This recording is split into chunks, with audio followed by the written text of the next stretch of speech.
A few weeks ago, I interviewed one of my favorite rappers, Open Mike Eagle, and immediately we started geeking out over the masked MC, MF Doom. His flow, I have to be careful with his flow because his flow lives in my mind and in my heart. I can almost get into his mind in terms of how he writes, you know? This is what MF Doom sounds like. Just listen. Corners and switching positions, auditioning morticians, sword in a vision, ignoring prison, ignoramuses enlisting, sound dumb, found them, drowning cows dung, crowns flung. He'll have entire bars that rhyme, the entire setup bar rhymes with every syllable in the punchline bar, and it's incredible. It made me wonder, what can I learn from rappers simply by looking at how they rhyme with the beat? I try to start off with 16 dots on a paper. That's Rakim. He's widely regarded as one of the most influential MCs of all time. If 4 bars was this long, I see a graph in between them 4 bars. I could place so many words and so many syllables. I can take it to the point where there's no other words you can put in that 4 bars. So, before we get into rhymes, we need to know what beats and bars are. I always try to find the beat of the music first. That's Martin Connor. He's analyzed the most rhythmically dense rap songs down to the last syllable, and he writes about it. A bar is a grouping together of 4 beats. Before guys like Rakim came along, rhymes in rap songs were pretty basic.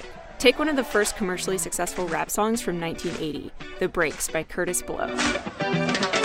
Brakes on a bus, brakes on a car, brakes to make you a superstar, brakes to win and brakes to lose, but these here brakes to rock your shoes, and these are the brakes. Break it up, break it up, break it up! This simple AABB rhyming pattern with no wordplay or puns is pretty predictable, lyrically and musically. But fast forward to 1986, and you've got songs like Eric B. is President from Eric B. and Rakim.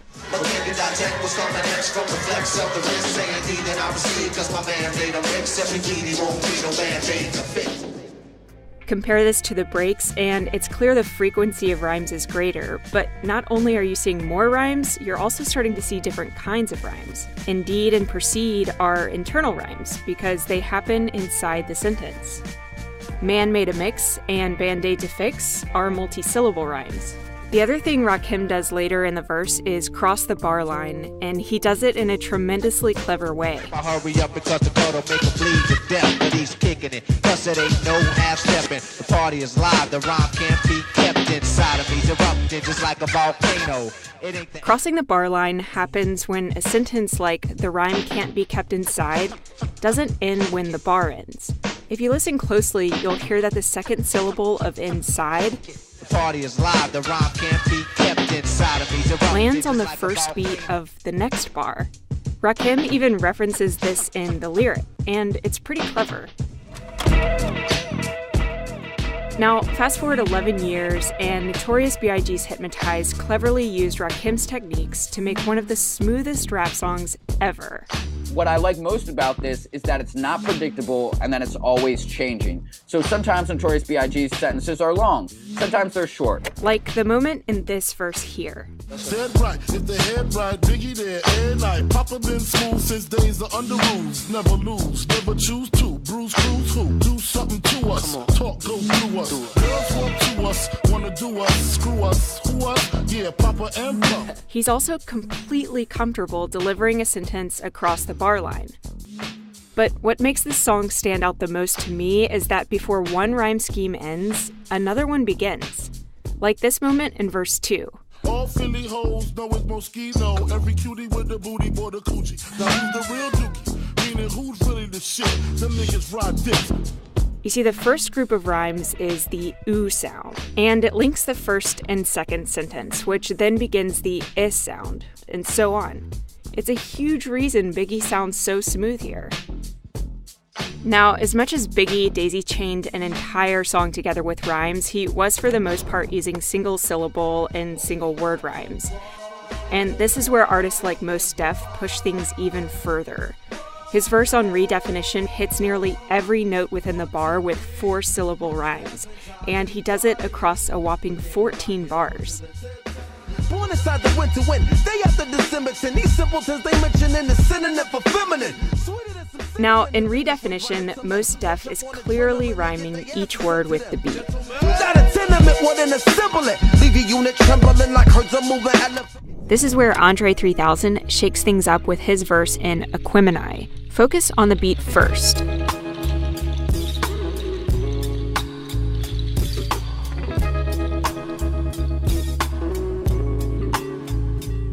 Now, listen to each syllable with the beat in mind. Twice upon a time, there was a boy who died and lived happily ever after. But that's another chapter, live from home of the brave, with dirty dollars, beauty parlors, baby ballers, bowling ball and parlors, street scholars, majoring in culinary arts. You know how to work with bread, cheese, and dough. Most rappers would have dollars, parlors, and bottles all rhyme similarly on the beat. But Andre is accenting each rhyme within different places relative to the beat and bar. Like people say that the word orange doesn't rhyme with anything. And that kind of pisses me off because I can think of a lot of things that rhyme with orange. In fact, Eminem does this exact thing on his 2002 song Business. Set the blow, polish, dorm room doors off the hinges. Oranges, peach, pears, plums, oranges. Yeah, here I come, my mentions. Away from you, there, fear none. Now, Eminem doesn't just pack in tremendously dense multi-syllable rhymes, he also tells incredibly vivid stories. And for a lot of people, that wins in a battle. This is where Lose Yourself comes in. It was the first rap song to win an Academy Award. Woo!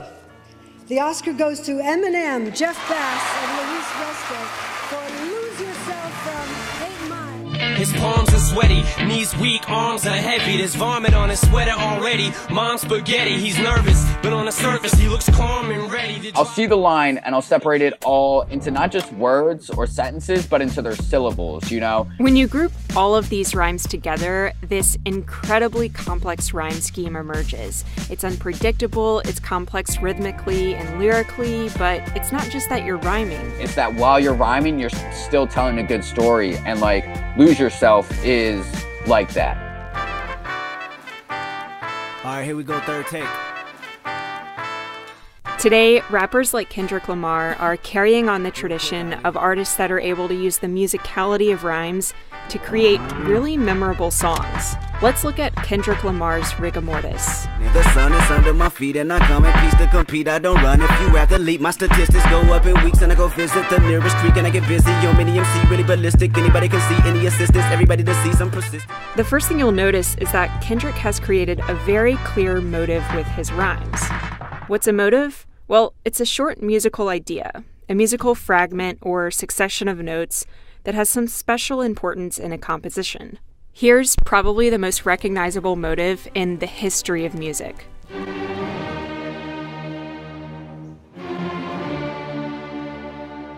That da-da-da-dum is carried out through the entire piece. It's 3 quick notes followed by a long note. The musical motive in Rigor Mortis is 2 short notes followed by a long note, stringing the entire song together.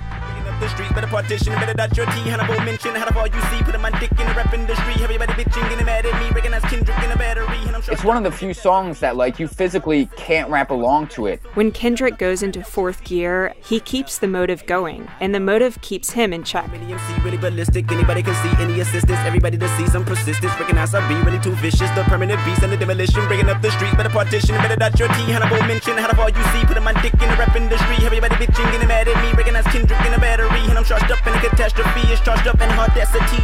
As much as Biggie's Hypnotize sounds completely different from Rigor Mortis, there are a lot of musical similarities. Remember how Biggie daisy-chained those rhymes? Well, Kendrick does that here too. And in Hypnotize, Biggie also creates a motive, with the sequence of rhymes here.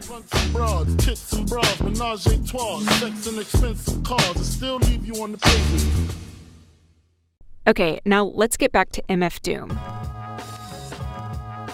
2 years after Lose Yourself won an Academy Award, MF Doom released 3 full-length albums, including Mad Villainy, which is widely considered one of the best underground hip-hop records, period. Mos Def can't even contain his excitement talking about Doom. I bet $1 million on Doom against Lil Wayne. What up? The old rapper, shut up, and while you shutting up, put a shirt on, at least a button up. For the most part, MF Doom rhymes on the beat, but he uses multi-syllable rhyming phrases up the wazoo, often rhyming entire lines together. This is called a holorhyme. The worst hated god who perpetrated odd favors demonstrated in the perforated rod lavers. In all quad flavors, large savers. He'll do setup, punchline. Like his following bar will be referencing the punchline, but not in a way that he's like setting up another one. He just starts to go in another direction, but just acknowledges where the last bar was. This is what Mike is talking about. I wish I had 2 more wishes, and I wish they fixed the door to the Matrix's mad glitches. Spit so many verses, sometime my jaw twitches. One thing this party could use is more booze. Put yourself in your own MF Doom understands the power of rhyme and the beat and completely manipulates it in a humorous way. As Pitchfork points out, the rhyme's pattern and rap's topical stereotype demands the word bitches. Yet Doom humorously says booze and uses that rhyme to connect the next sentence. Where artists like Kendrick Lamar, Eminem, and Andre 3000 are telling very vivid stories with their rhymes, MF Doom is using his dense rhymes like a villain would use his superpower. Before you know it, you're being hit with a killer punchline, double entendres, and clever wordplay. I love rappers with that syncopated, uneven phrasing where the sentences don't line up with the bars, because like you said, then you can't predict what's going to happen. The point of appreciating it is to see what the very most clever human beings are capable of doing that you didn't think possible. One interesting story that came up when I was talking to Martin concerns another song on Black Star's album, and it's actually a cover of sorts of Slick Rick's song called Children's Story from 1988. Now, the reason it's not exactly a cover is because all of the lyrics pretty much are different, but the way most Steph references the song is through the rhymes. So if you look at the 2 songs side by side, bar by bar, most Steph is rhyming the same exact syllables as Slick Rick, but he's changing up the lyrics. Both of these songs are on a Spotify playlist that I created. It also includes all of the songs in this video and about 30 extra songs that I wasn't able to include due to time, but I think really represent some phenomenal rhyming and rap music.